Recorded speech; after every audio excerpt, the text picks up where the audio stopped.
WADR, promoting dialogue. It's May Day in Dakar, 1 o'clock in Cotonou. Good afternoon and welcome to Newslink on West Africa, Democracy Radio, broadcasting on 94.9 FM and worldwide at wadr.org. Here are the top stories. Human rights NGO calls for the immediate release of anti-corruption protesters in the Gambia. We have noticed the same old dictatorship tactics where they arrest people in one place and then transport them far away to another location and hold them there incommunicado. So right now they have arrested 17 or more protesters. The political class continues to denounce a new parliamentary system of government in Togo. Senegal's High Court of Justice to prosecute former ministers of Macky Sall's administration following National Assembly's approval. What we are just going to advocate is that we want it to be fair and to be done in a most suitable way. Those people who are guilty, we ask them to refund the money. And if you are not guilty, we let them move. And the opposition parties in Mali postpone a major demonstration against their dissolution by the state. Details of these stories and more are coming up shortly. Here is Augustine Coley with Newslink. Many thanks for joining our broadcast. This edition begins in the Gambia, where human rights organizations are demanding the immediate and unconditional release of at least 17 individuals detained by police following a protest on Thursday, May 8. Organized by the group Gambians Against Looted Assets, the protesters were calling for greater transparency and accountability in the sales of former President Yahya Jammeh's assets. However, the Gambian police authorities did not approve the group's official request to stage the protest. Despite the disapproval, human rights organizations in the Gambia, including the Edward Francis Small Center for Justice and Human Rights, condemned the arrests and described the police action as a violation of fundamental freedoms. Mahdi Jobati is the executive director of the Edward Francis Small Center for Justice and Human Rights. Yeah, it's unfortunate this is coming 9 years after Gambia ended a brutal dictatorship, during which to merely protest like this will cost one's life. And that was why Gambians, fought hard to remove that dictatorship. So to still have this situation where Gambians are denied to protest is very disheartening, and it only indicates that until now, Gambia is yet to have a government or public officials who are committed to democracy, to good governance, to human rights, and to the rule of law. So that right now we are monitoring the situation since in the morning. We have noticed the same old dictatorship tactics where they arrest people in one place and then transport them far away to another location and hold them there incommunicado. So right now they have arrested 17 or more protesters. They have separated them into little groups and then taking them to different locations, detention centers that activists have been going around to locate them, and they cannot locate them. And that is what's happening in the Gambia during the dictatorship, leading to enforced disappearances and, summary executions and so on. Mahdi Jobate is the executive director of the Edward Francis Small Center for Justice and Human Rights in the Gambia. It is worth noting that the Gambian government acknowledged an investigative report which alleged corruption, abuse of office, and lack of due process in the sales of former President Jammeh's assets by the Barrow's administration. Crossing over to the Central Sahel region in Mali, political parties have announced the postponement of their planned demonstration initially scheduled for this Friday to protest their dissolution by the transitional government. According to organizers, the protest was postponed after reports emerged that certain members of the National Transitional Council had allegedly incited violence in relation to the planned event. The decision comes amid rising political tensions and concerns over public safety. The demonstration was intended to oppose the government's recent suspension of all political parties and association activities Christopher Aticho has the details. In a statement issued on Thursday, the Conference of Presidents of Political Parties justified this postponement by the cause for violence made by two members of the National Transitional Council. The statement accuses the two members of issuing threats and insults through videos shared on social media, without disclosing the names of the individuals. However, the political parties say they reject all forms of violence and planned killings in order to preserve human life in the country. Regarding their dissolution and the suspension of their activities, the political parties denounce the violation of the constitution and measures that they describe as anti-democratic and the destruction of liberty. As a reminder, the Mali authorities have suspended political activities for reasons of public order. Although political parties have contested against this decision by initiating legal proceedings for its cancellation. As the political climate remains tensed, some political leaders have been arrested in the country. Al-Hassan Abba, Secretary General of the Conventions for Development Party, was arrested at his home by police and taken to an unknown destination. The reasons for his arrest are not yet known. Christopher Aticho with the details of Aliyu Cham's report from Bamako. Similarly, in Togo, the political class continues to denounce the parliamentary system of government which came into force on May 3 this year. The Don't Touch My Constitution Front does not recognize the new constitution even after the swearing-in of the president of the council and the election by the deputies and senators of the new president of the republic. It held a meeting on Wednesday in Lomé to denounce what it considers to be a serious breach of the constitutional principles of the government in place. Abdullahi Hassan has the details. According to the Don't Touch My Constitution collective, the regime change is an institutional coup d'etat. Kao Acholi is the second rapporteur of the collective Don't Touch My Constitution. On May 3, 2025, the Fonya Singbe regime committed the ultimate sacrilege against the Togolese popular sovereignty by imposing this so-called new constitution against the Togolese people.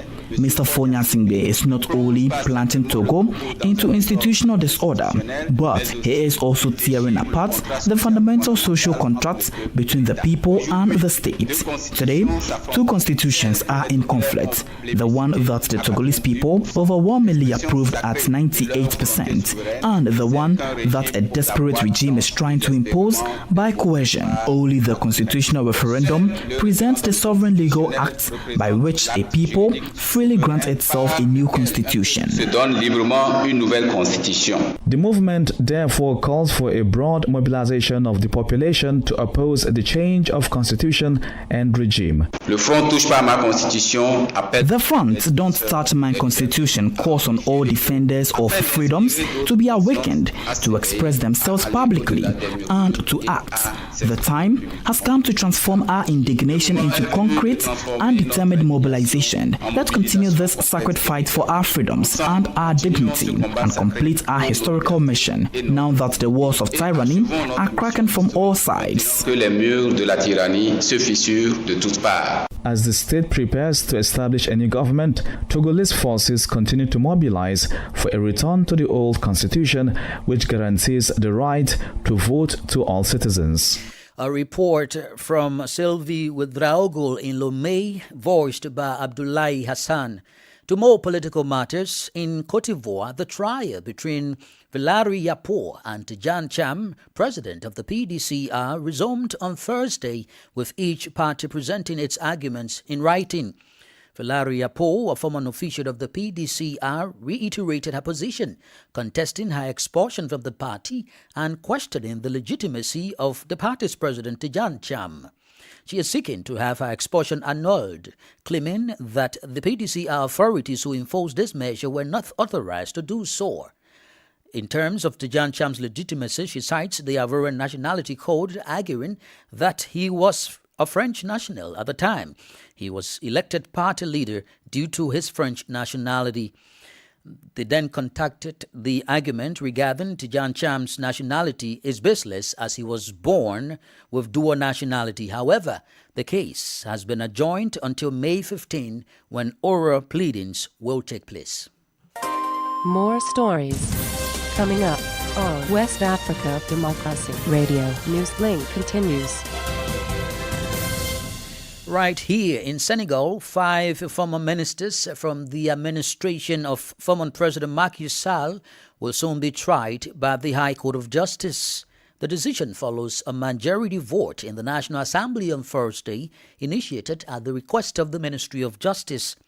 The first 5 former ministers of Macky Sall's regime who are to appear before the High Court of Justice are Mustafa Job, Amadou Mansour Faye, Assatou Sophie Gladima and Salimatu Job. They are accused of embezzling funds allegedly worth several billion CFA francs disbursed to fight the COVID-19 pandemic.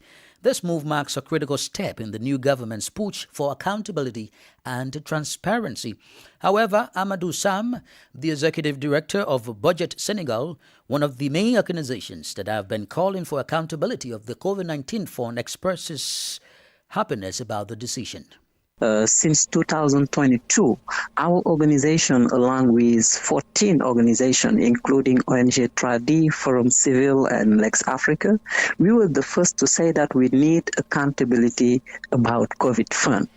Number 2, we didn't stop there. We did a report on accountability on COVID fund management, and we have found all the mismanagement of funds. So we very early thought about this. So we are very glad that the government has taken the decision.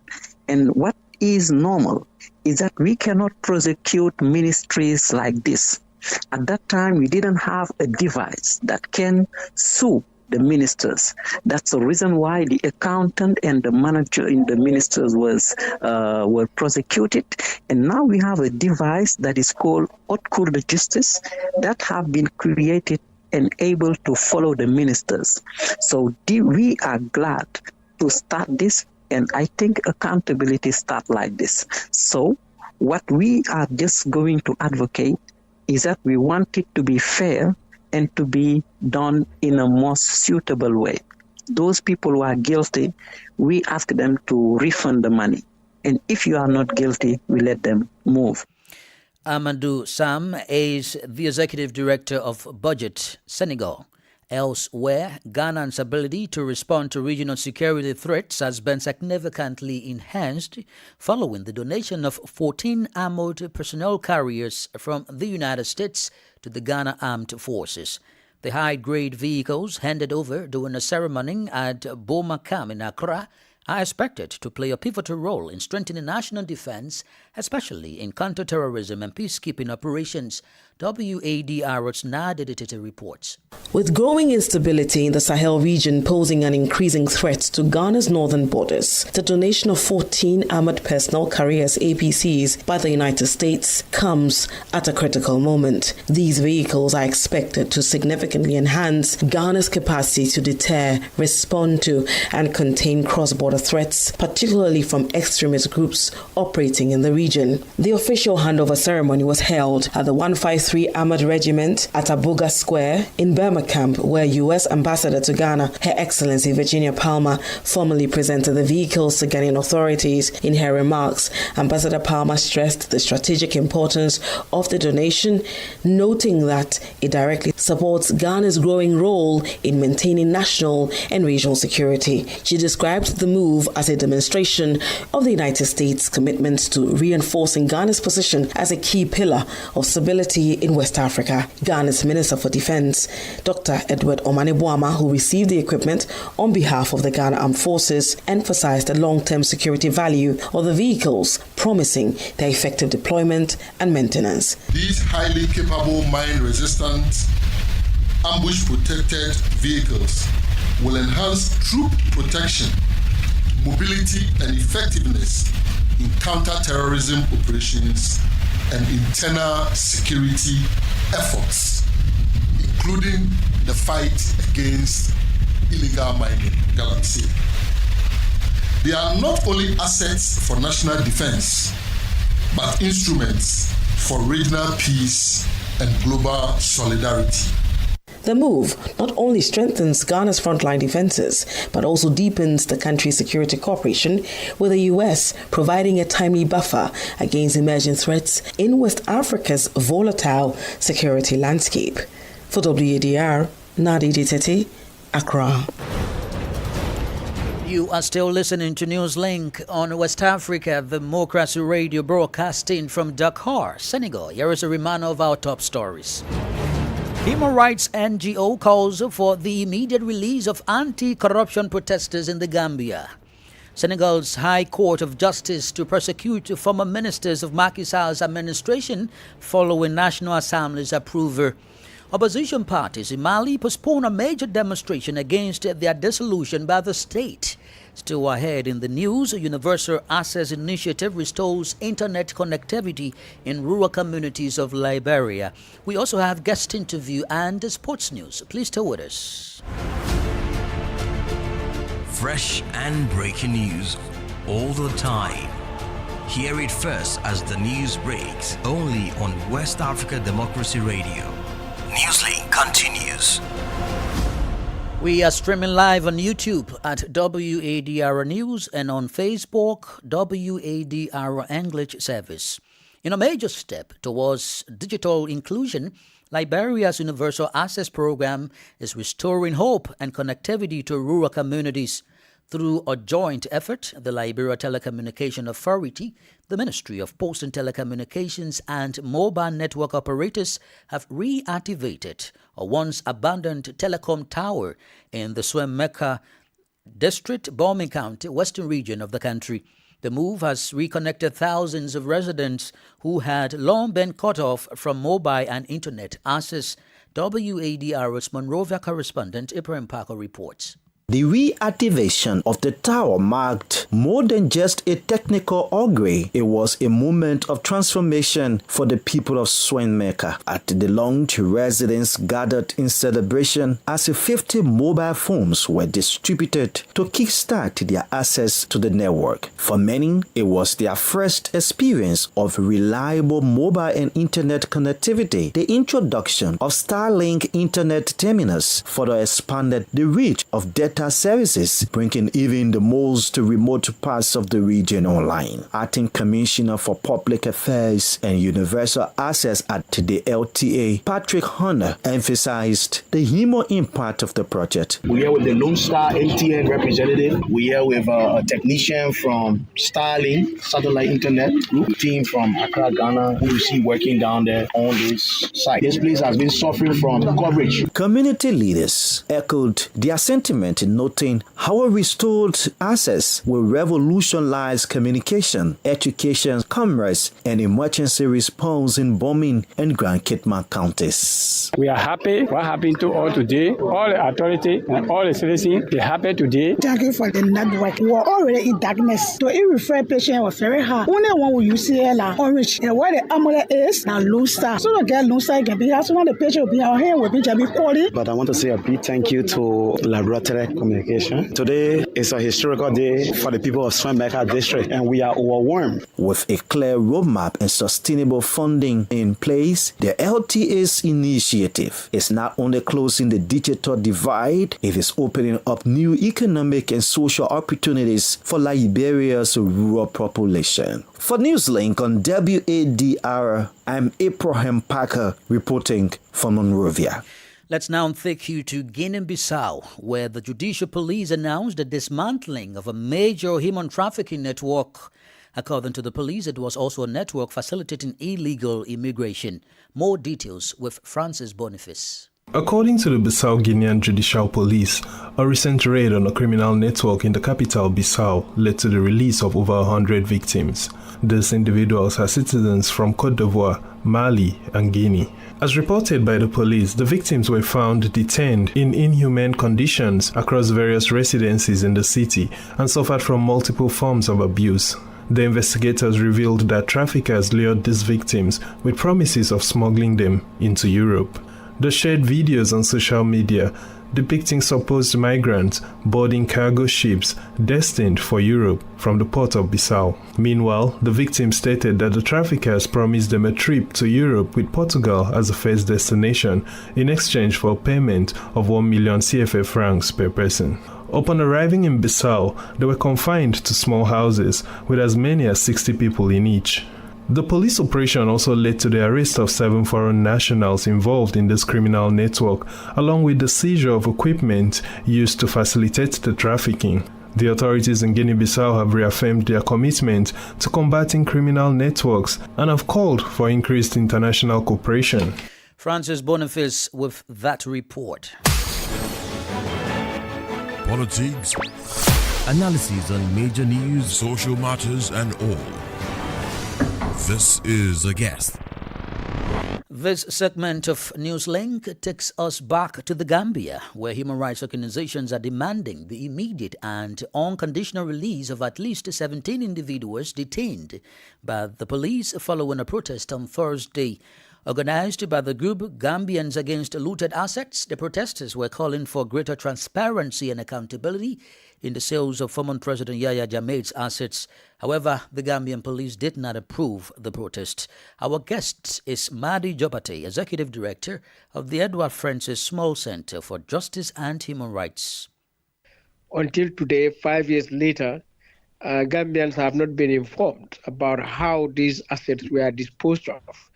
The fact is they were disposed of, landed properties, vehicles, aeroplanes, livestock, bank accounts, so many things, money at home and abroad have been disposed of through means that the government has not come to transparently declare how this was done.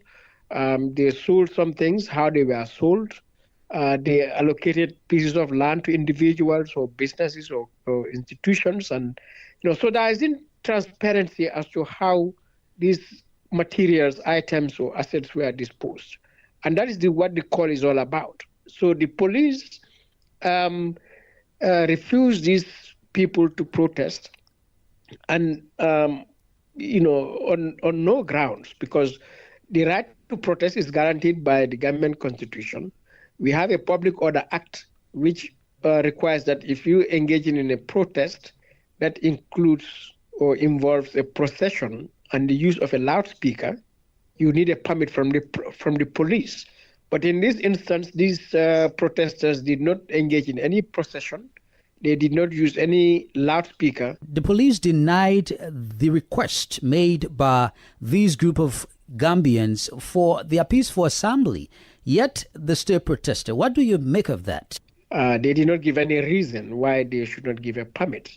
So, which is unlawful and unprofessional on the part of the police, because the police should have known what, are the requirements of a permit, what situations or protests require a permit. Number one. Number two, if they are going to refuse a permit, the police as an institution, as a professional institution, should provide reasons, tangible reasons, why they are not given a permit. So it means the police, in any case, they are not just interested to allow this protest to take place. And, this country does not belong to the police. Human rights doesn't belong to the police. The police have a constitutional obligation to defend, to protect human rights.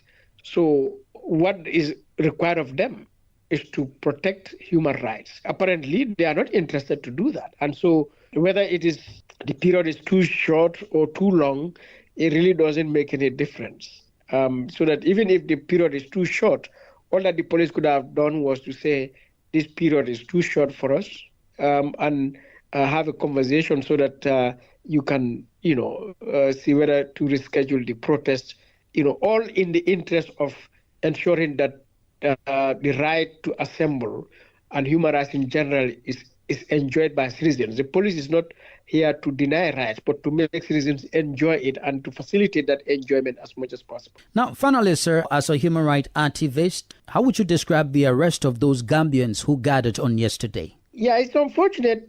This is coming 9 years after Gambia ended a brutal dictatorship, during which to merely protest like this will cost one's life. And that was why Gambians, fought hard to remove that dictatorship. So to still have a situation where Gambians are denied to protest is very disheartening, and it only indicates that until now, Gambia is yet to have a government or public officials who are committed to democracy, to good governance, to human rights, and to the rule of law. So that right now we are monitoring the situation since in the morning. We have noticed the same old dictatorship tactics where they arrest people in one place and then transport them far away to another location and hold them there incommunicado. So right now they have arrested 17 or more protesters. They have separated them into little groups and then taking them to different locations, detention centers that activists have been going around to locate them, and they cannot locate them. And that is what's happening in the Gambia during the dictatorship, leading to enforced disappearances and summary executions and so on. For me and for my organization, we are hugely concerned. We've been providing more or less weekly, hourly updates as to what is happening, and we are monitoring the situation. But it is very disheartening. And what all this means at the end of the day also is that this government wants to protect corrupt officials and to silence voices of transparency and accountability. Madi Jobate is the executive director of the Edward Francis Small Center for Justice and Human Rights in the Gambia.